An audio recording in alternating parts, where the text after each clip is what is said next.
Hello friends, मेरा नाम है मीत और आप देख रहे हैं नॉलेज गेम।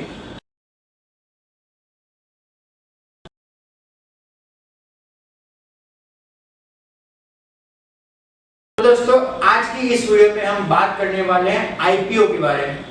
आईपीओ क्या है, एक कॉर्पोरेट कंपनी आईपीओ क्यों लाती है, आईपीओ में कौन कौन इन्वेस्ट कर सकता है और आईपीओ से इन्वेस्टर को फायदा मिलता है या फिर उनको लॉस मिलता है, ये सारी चीजों की बातें हम आज इस वीडियो में करने वाले हैं। आईपीओ ऐसा होता है कि जब एक कंपनी को ग्रो करना है और उस कंपनी को पैसे की जरूरत है तो वह कंपनी अपने थोड़े से शेयर्स बाजार में पब्लिक को ऑफर करेगी और फिर पैसे लेगी और उससे कंपनी ग्रो होगी। ये बात मैं आपको एक एग्जांपल देकर बताता हूँ। जैसे देखिए, मेरी कंपनी है जिसका नाम है miss solution. Miss solution Ahmedabad में बेस है और मुझे मेरी कंपनी के चेन्नई में ऑफिस खोलने हैं और उस ऑफिस खोलने के लिए मुझे चाहिए 1 CR और मेरी कंपनी की टोटल वैल्यू है 10 CR। तो मुझे ऑफिस खोलने के लिए चाहिए 1 CR और मैं कंपनी का CEO और फाउंडर हूँ और मेरे पास कंपनी के 85% शेयर्स हैं। तो मैं क्या करूंगा, मैं 85 में से 10%, मतलब कि उस 10% शेयर की वैल्यू होती है 1 CR, उस 10% मेरे कंपनी के शेयर को मैं इंडियन पब्लिक को ऑफर करूंगा कि आप मेरी कंपनी के शेयर लीजिए और उसके बदले में मुझे पैसे दीजिए। तो इससे क्या होगा, इन्वेस्टर कि जिसको मेरी कंपनी में इन्वेस्ट करना है अपने पैसे, वो मेरी कंपनी के शेयर ले लेंगे और इसके बदले में मुझे वो अपने पैसे देंगे। इस तरह से मैं मेरी कंपनी के शेयर को पब्लिक में ऑफर कर रहा हूँ। इसे कहते हैं इंडियन पब्लिक ऑफरिंग, यानी कि आईपीओ। जब एक कंपनी अपना आईपीओ बाजार में लाती है तो उससे हमें और उस कंपनी को जिसका आईपीओ बाजार में आया है उसको क्या क्या फायदा होगा। तो चलिए पहले बात करते हैं कि कंपनी को क्या फायदा होगा जब उसका आईपीओ बाजार में आएगा। तो नो डेट, मतलब कि बिना कर्ज लिए अगर किसी कंपनी को ग्रो करना है तो उसे ग्रो करने के लिए किसके पास जाना पड़ेगा, इन्वेस्टर के पास या फिर बैंक के पास। जब कंपनी बैंक के पास जाएगी लोन लेने के लिए तब बैंक कंपनी को लोन तो दे देगी। जब बैंक कंपनी को लोन देगी तब कंपनी को वापस बैंक को इंटरेस्ट भी देना पड़ेगा और उससे कंपनी का प्रॉफिट एकदम कम हो जाएगा। जब कंपनी इन्वेस्टर के पास जाएगी तो फिर से यही हाल होगा कि कंपनी जब इन्वेस्टर को अपना पैसा लौटाएगी तो उसे भी थोड़ा जो इंटरेस्ट रेट होगा कंपनी को फिर वापस देना पड़ेगा। इसकी वजह से कंपनी का प्रॉफिट वो कम हो जाएगा और फिर कंपनी के पास कोई प्रॉफिट नहीं रहेगा और फिर कंपनी एक डेथ कंपनी कहलाएगी, मतलब कि उस कंपनी पर बैंक का कोई लोन है या फिर किसी का कर्जा है। तो इससे हमें क्या फायदा होगा कि जब हम लोग किसी कंपनी का आईपीओ परचेस कर लेते हैं तो इससे हमें ये फायदा होगा कि हमें कंपनी की थोड़ी सी ओनरशिप मिल जाती है और हमें घर बैठे बैठे ही हम मुनाफा कमा सकते हैं।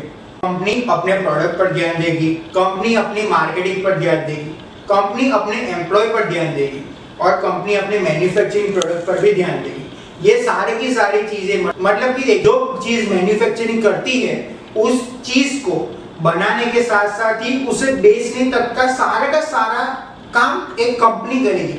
आपको कुछ नहीं करना है, आपको बैठे बैठे पैसे कमाने हैं। जब कंपनी का प्रॉफिट होगा तो उसमें से थोड़ा थोड़ा प्रॉफिट अपने शेयर होल्डर को भी मिल जाएगा।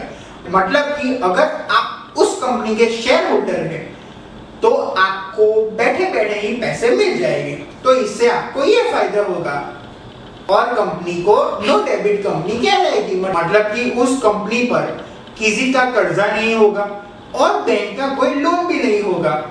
तो इससे कंपनी को फायदा होगा और फिर हमें भी फायदा होगा। तो अगला क्वेश्चन ये है कि जैसे ही आपने आईपीओ में पैसे डाल दिए तो तुरंत ही आपको आईपीओ मिल जाएगा। तो इसका सीधा सा जवाब है कि ये जब आप किसी बिग कंपनी का आईपीओ परचेस करते हैं तो आपको तो आपके पैसे तुरंत ही आपके बैंक अकाउंट में से ब्लॉक हो जाते हैं। वह पैसे आपके अकाउंट में से कट नहीं जाते, सिर्फ ब्लॉक हो जाते हैं और जब कंपनी का आईपीओ आ जाता है, मतलब कि आईपीओ की लिस्टिंग आ जाती है कि किसको किसको यह कंपनी का आईपीओ मिला है, अगर आपको आईपीओ मिला है तो ये ब्लॉक हुए पैसे आपके बैंक अकाउंट में से कट जाएंगे और कंपनी के बैंक अकाउंट में चले जाएंगे। अगर आपको आईपीओ नहीं मिला तो कुछ नहीं, जो आपके पैसे आपके बैंक अकाउंट में ब्लॉक हुए थे वो अनब्लॉक हो जाएंगे और वो पैसे आपके बैंक अकाउंट में वापस आ जाएंगे। जब एक कंपनी आईपीओ लाती है तो कंपनी डिसाइड नहीं कर सकती कि कंपनी किस किस को आईपीओ देगी। ये एक ऑटोमेटिक प्रोसेस होता है जो कंप्यूटर के द्वारा होता है। कंप्यूटर ही डिसाइड करता है कि किस किस को आईपीओ मिलता है और किस किस को आईपीओ नहीं मिलता है। आप ये मान के न चलिए कि आपने आईपीओ में इन्वेस्ट कर लिया तो आपको 100% आईपीओ मिल जाएगा। कुछ बार ऐसा भी होता है कि आपने आईपीओ में इन्वेस्ट कर लिए और फिर आपको आईपीओ नहीं मिला, तो कुछ नहीं, आपके इन्वेस्ट किए हुए पैसे जो आपके बैंक अकाउंट में से ब्लॉक हुए थे वो फिर अनब्लॉक हो जाएंगे। तो चलिए अब बात करते हैं कि कंपनी को आईपीओ निकालने के लिए क्या करना होता है। तो कंपनी को आईपीओ निकालने के लिए ऐसा करना होता है कि कंपनी के पास 3 करोड़ के एसेट्स होने चाहिए, वो भी लास्ट 3 इयर्स में। एसेट्स मतलब कि प्रॉपर्टी हो गई, लैंड हो गई, इत्यादि चीज़ें एसेट्स में आती है। और एक कंपनी अपना आईपीओ जब बाज़ार में लाती है तो मिनिमम उस कंपनी का टर्नओवर 15 करोड़ से ज़्यादा का होना चाहिए, वो भी लास्ट 3 साल में। अब चलिए बात करते हैं टर्नओवर। टर्नओवर मतलब कि one type of transaction, company में कितना ट्रांजैक्शन होता है वो 1 साल में। और एक कंपनी जब अपना आईपीओ बाज़ार में लाती है तो वो लास्ट 5 इयर्स की नेट वर्थ, मतलब कि पिछले 5 साल के जो नेट वर्थ होता है कंपनी का, उससे ज़्यादा का फंड आईपीओ से राइज नहीं कर सकती। मैं आपको एक एग्जांपल दे देता हूँ। जैसे देखिए मेरी कंपनी है मिस सॉल्यूशन, जिसका 1 साल का टर्नओवर है 20 CR, मतलब कि लास्ट 5 इयर्स का टर्नओवर, मतलब कि 20 CR इंटू लास्ट 5 इयर्स, मतलब कि 100 CR। तो जब मिस सॉल्यूशन का आईपीओ बाजार में आएगा तो मेरी कंपनी 100 करोड़ से ज़्यादा का फंड राइज नहीं कर सकती आईपीओ के द्वारा। मतलब कि मेरी कंपनी का जो फंड राइज होगा आईपीओ में वो 100 करोड़ से कम ही होगा। कंपनी को ऐसा करना होता है, ये कंपनी वाले देखते हैं, वो आपको नहीं देखना। लेकिन जब आप किसी कंपनी का आईपीओ फिलअप करते हैं या फिर उसमें इन्वेस्ट करते हैं तो पहले पूरी कंपनी की हिस्ट्री देखिए कि कंपनी क्या करती है, कंपनी का टर्नओवर कितना है, कंपनी की मार्केट वैल्यू कितनी है और कंपनी की वैल्यू, प्रोडक्ट वैल्यू है वो उसकी मार्केट में डिमांड है या फिर नहीं है। आप ये सब देखने के बाद ही कि आईपीओ में अपना फंड डालें। मतलब कि ऐसा ना हो कि आपने देखे बिना ही किसी कंपनी का आईपीओ फिलअप कर दिया और फिर उसका आईपीओ आपको लॉस ले जाए। भी आप किसी कंपनी का आईपीओ फिलअप करें तो आप थोड़ी कंपनी के ऊपर रिसर्च कर देना पहले और फिर ही अपना पैसा आईपीओ में डालना। तो फिलहाल इस वीडियो में हम इतना ही रखते हैं। मैं आशा करता हूं कि आपको मेरा यह वीडियो पसंद आया हो।